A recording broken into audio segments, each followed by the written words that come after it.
Okay, so you know how people do those videos where they summarize everything that they knit in the previous year and they take you through their Ravelry page and they give you all the statistics and all the information? It's not what I'm gonna do.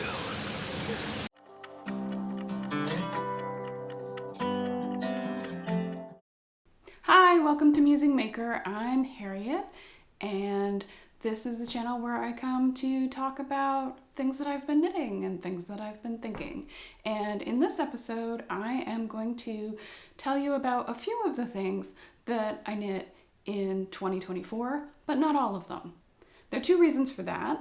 One is that a lot of the things that I knit in 2024 were actually gift knits, and the other reason is that I knit over 36 things in 2024, some small accessories, some larger sweaters, and so I think that that would make an overly long video and get kind of tedious. So instead, I'm going to talk to you about the sweaters that I made in 2024 that either have some kind of connection to a phase of my knitting process or where I learned something new. Okay, so the first sweater that I want to talk about, I have them all stacked over here, is one called the Salt River Sweater, and it's by the designer Anne Podlesek. Okay, hold it up so that you can see parts of it. I'm trying to stand up so you can maybe see more of it. Okay, so this Salt River Sweater by Anne Podlesek, I knit it in Pearl Soho's Sedgerow in the color Golden Meadow. This pattern is in a book of patterns that I purchased a while back. And so I discovered that there were some errors, some printing errors in the chart, so I made a note of that on my Ravelry page. So one of the things that I did though was I actually dropped the needle size down a bit. So I believe I knit it with US 4s or 3.5 millimeter needles. Even though I think the pattern calls for 6s or 7s, right? I decided that the fabric that I liked gave me a slightly tighter gauge. And this is where the whole idea of not really swatching ahead of time kind of came back to bite me. For this one, what I did was I started with a sleeve. So that used to be a good workaround for me. Like, if I'm knitting a bottom up sweater, then I'll start with the sleeve and work on that first and kind of then block it, and then that can basically serve as a sort of, a swatch of sorts for me.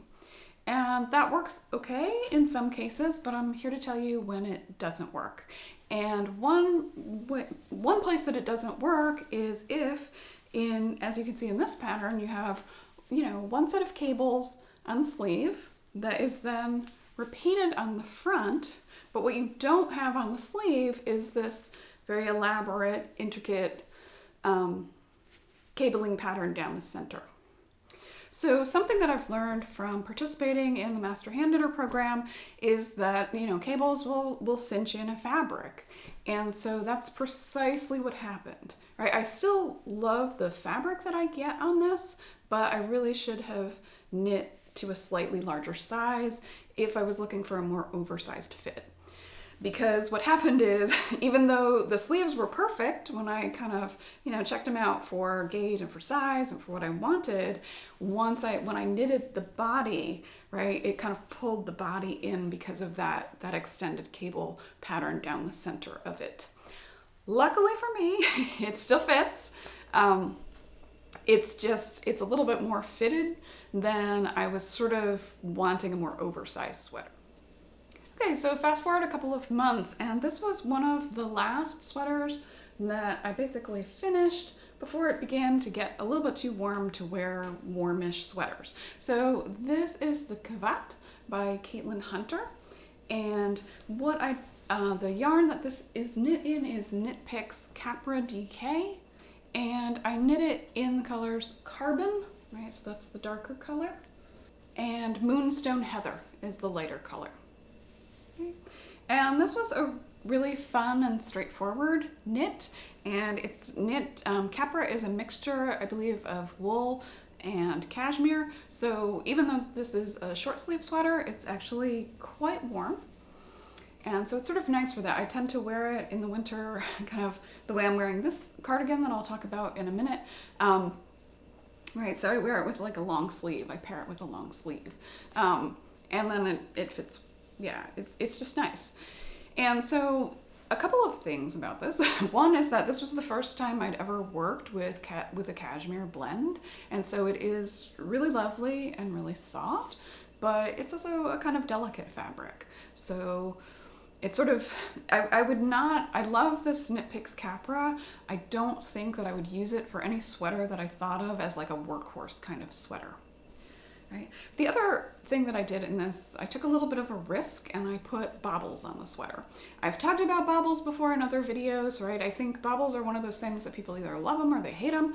I wouldn't say I hate them. I'm not really a huge fan of them. I don't usually like the way that they look. But I will say that I do like the way they look on this particular sweater. I think they offer a nice accent around the top. They're also, you know, sort of nicely placed so that they're not falling at any kind of odd spots. And there's even a few down here at the bottom. Right? And this was knit from the top down. And so one of the things that's a little bit funny is that, you know, you get to the point where you're almost finished and then you have to do a bunch of bobbles again. And so the temptation to leave those off was pretty high, but I actually did put them on.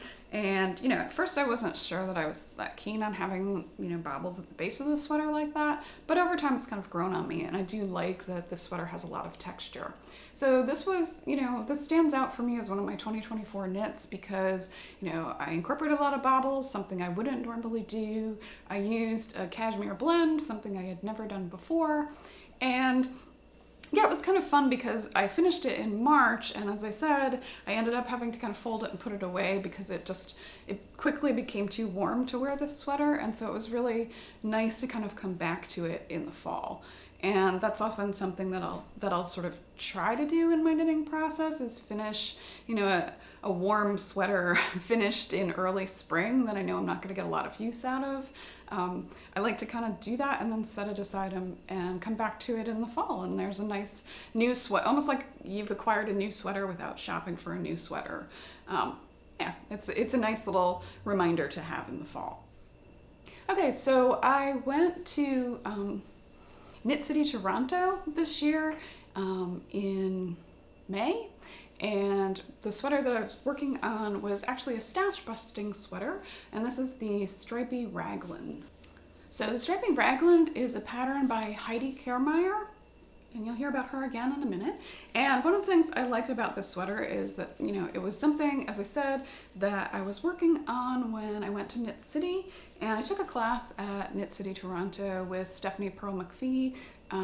It was a class called Smarter Knitting or Smart Knitting, and it's a 3-hour class, and so I had a chance to sit and work on this. And this was a stash busting sweater as well. So years ago, I'm thinking at least 10, I bought a whole bunch of Elizabeth Laval's Hempathy in both this light green color and this dark green color.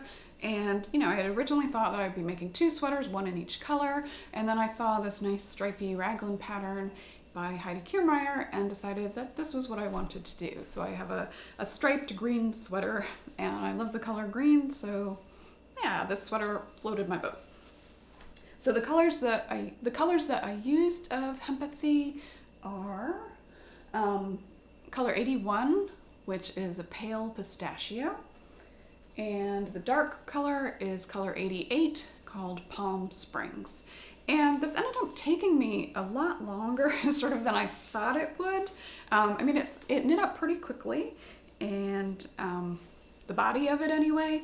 And then once I got onto Sleeve Island, I think I kind of lost momentum on the stripes. So I started this one in May and I finished it in September. So I think that I worked on it pretty consistently through May and June, and then kind of set it aside July and August and picked it up and finished it, mostly just to have it done, and again because it was a sweater that would be good for me for the fall. Those were sort of the 3 sweaters that I kind of picked out from 2024 as ones that were particularly fun or interesting for me to work on. But I have 2 bonus sweaters that I want to talk about now. And one of them, I've talked about how I did this before, but one of them, I don't really remember when exactly I made this one, but it was a similar kind of thing where I made it quickly in the spring and then it was too warm to wear, so I kind of came back to it in the fall and the winter. And so it always makes me smile when I see it. It's Tin Can Knits, and this is their sweater Icefall. And if you take a look online, if you go to the link for Tin Can Knits and look online for this pattern, Icefall, you'll see that I basically followed almost exactly the color scheme that they offer. And yeah, I love it. I believe it's knit with Cascade 220 fingering weight. It's a wool sweater. It's got a slightly boxed and croppy design, right? It's got a little bit down at the bottom as well. Yeah, and I love it, right? It was one of those that I made. It was very warm, and then the weather got very warm, so I finished it probably in like March or April, and so it was one that I had to set aside and come back to when it was, you know, time the next season. And then the last sweater I want to talk about is the one that I'm wearing, and this is I think the theme of my 2024 you know, kind of knitting summary is almost like rediscovered knits. So this is one that I knit many years ago, and this is a cardigan pattern. Let's stand up so you can see it. Right. It's a cardigan pattern by Heidi Kiermeier called Peasy. So this cardigan, I really love like the detail around the edges. I love the fact that it sort of has these little buttons at the top that kind of hold it over your shoulders. It's got a nice little lace work on it, but it's also kind of open, right? So it keeps you warm, but not too warm. I knit it with sort of 3/4 length sleeves, and yeah, I knit it, I'm guessing at least 10 or 12 years ago, but it's one that I've rediscovered recently. And I knit it with Schackenmeyer, I think I said that right, extra fine merino wool. I don't know what color it is, so I just said it's brown, obviously, and I really like it, right? I think it goes really well with everything that I have, and I'm glad that I rediscovered that. Okay, so those are my 2024 knits that I'm highlighting for you. If you have knits in 2024 that you really enjoyed making or that you remade or rediscovered in some way, drop a comment down below. Please don't forget to like and subscribe if you enjoyed this video and want to see more of this kind of content. And thank you very much for watching.